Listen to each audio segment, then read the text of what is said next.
December 31ನೇ ತಾರೀಕು ಮಧ್ಯರಾತ್ರಿ ಹೊಸ ವರ್ಷದ ಸಂಭ್ರಮಾಚರಣೆ ನೆಪದಲ್ಲಿ ಬೆಂಗಳೂರು ಮಹಾನಗರದಲ್ಲಿ ಅಸಭ್ಯ ವರ್ತನೆಗಳು ಇವತ್ತು ನಮಗೆ ಕಂಡಿದ್ದಾವೆ. ಮಹಿಳೆಯರಿರ್ಬೋದು, ಯುವಕರಿರ್ಬೋದು, ಬೇಕಾಬಿಟ್ಟಿಯಾಗಿ ಕಂಠಪೂರ್ತಿ ಕುಡಿದು ಸ್ವೇಚ್ಛಾಚಾರ ರೀತಿಯಲ್ಲಿ ಅವರು ವರ್ತಿಸಿದ್ದಾರೆ.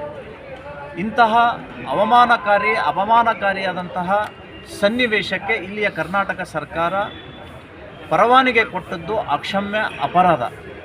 ಯಾಕೆ ಅಂತ ಕೇಳಿದರೆ, ಇವರು ಬಾಯಿ ತೆಗೆದರೆ ಹೇಳ್ತಾರೆ ನಮ್ಮದು ಬುದ್ಧ, ಬಸವ, ಅಂಬೇಡ್ಕರ, ಗಾಂಧಿ ತತ್ವದ ಸರ್ಕಾರ ಅಂತ ಹೇಳ್ತಾರೆ. ಆದರೆ 31 ಡಿಸೆಂಬರ್ ರಾತ್ರಿ ನಡೆದಂತಹ ಸನ್ನಿವೇಶಗಳನ್ನು ನೋಡಿದರೆ ಇದು ಯಾರ ತತ್ವ ಅನ್ನುವಂತಹದ್ದು ನಮಗೆ ಅರ್ಥ ಆಗ್ತಾ ಇಲ್ಲ. ಈ ರೀತಿಯಾದಂತಹ ವರ್ತನೆಗಳಿಂದ ಸಮಾಜದಲ್ಲಿ ಅತ್ಯಾಚಾರ, ಅನಾಚಾರಗಳು ನಿರಂತರವಾಗಿ ಮಹಿಳೆಯರ ಮೇಲೆ ದೌರ್ಜನ್ಯಗಳು ನಡೀತಾ ಇದ್ದಾವೆ. ಇದಕ್ಕೆ ಕಾರಣ ಕರ್ನಾಟಕದ ರಾಜ್ಯ ಸರ್ಕಾರ ಅಂತ ನಾವು ಹೇಳಲಿಕ್ಕೆ ಬಯಸ್ತಾ ಇದ್ದೀವಿ. ಇದಕ್ಕೆ ಕಡಿವಾಣ ಹಾಕಬೇಕು. ಸರ್ಕಾರಕ್ಕೆ ಲಾಭ ಬರ್ತಿದೆ ಅನ್ನೋ ಕಾರಣಕ್ಕಾಗಿ ಮಧ್ಯರಾತ್ರಿ 1 ಗಂಟೆ 2 ಗಂಟೆವರೆಗೆ ಪಬ್ಬು ಕ್ಲಬ್ಬುಗಳನ್ನು ಓಪನ್ ಇಟ್ಟು ಕಂಠಪೂರ್ತಿ ಕುಡಿದು ಬಟ್ಟೆಯ ಪರಿಜ್ಞಾನವಿಲ್ಲದೇ ಇವತ್ತು ಬೆಂಗಳೂರು ಮಹಾನಗರದಲ್ಲಿ ಅಡ್ಡಾಡಿದ್ದಾರೆ. ಬೆಂಗಳೂರು ಮಹಾನಗರಕ್ಕೆ ಅಪಮಾನ ಮಾಡಿದ್ದಾರೆ. ಇಂತಹ ಕೃತ್ಯವನ್ನು ನಾವು ಖಂಡಿಸ್ತಾ ಇದ್ದೀವಿ. ಇದರ ಪರಿಣಾಮ ಕರ್ನಾಟಕ ಮತ್ತು ಬೆಂಗಳೂರು ಡ್ರಗ್ಸ್ ಪ್ರಾಡಕ್ಟ್ ಸೆಂಟರ್ ಆಗ್ತಾ ಇದೆ. ಫ್ಯಾಕ್ಟ್ರಿಗಳು ಎಲ್ಲೆಲ್ಲೋ ತಲೆ ಎತ್ತಾ ಇದ್ದಾವೆ.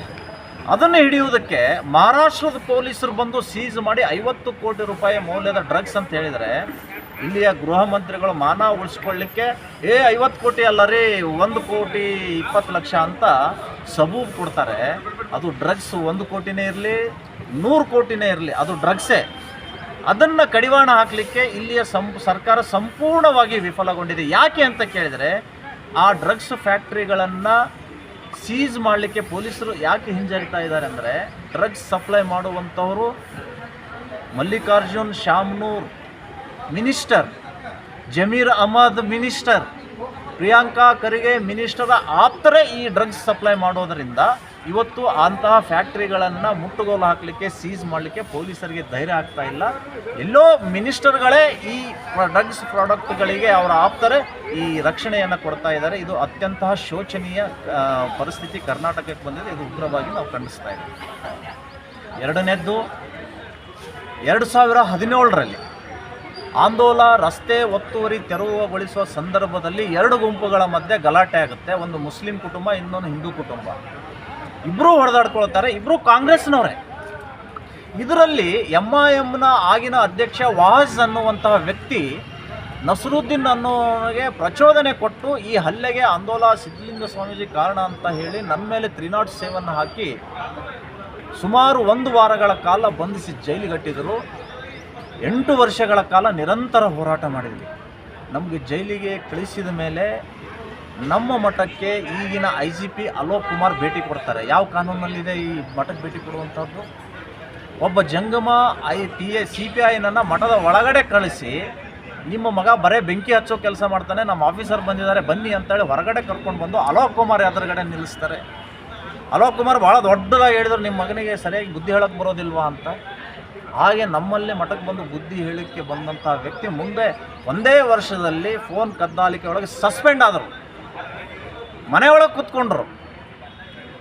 ಮತ್ತು ಆ CPI ಏನು ಜಂಗಮ ಅಧಿಕಾರಿ ಒಳಗಡೆ ಕಳಿಸಿದ್ರಲ್ಲ, ಬೆಂಕಿ ಹಚ್ತಾನೆ ನಿಮ್ಮ ಮಗ ಅಂತ ಹೇಳಿದ್ರಲ್ಲ, ಆ ವ್ಯಕ್ತಿ ದುರ್ದೈವ ಬೆಂಕಿಗೆ ಆಹುತಿಯಾದರು ಕಳೆದ 2 ತಿಂಗಳ ಹಿಂದೆ.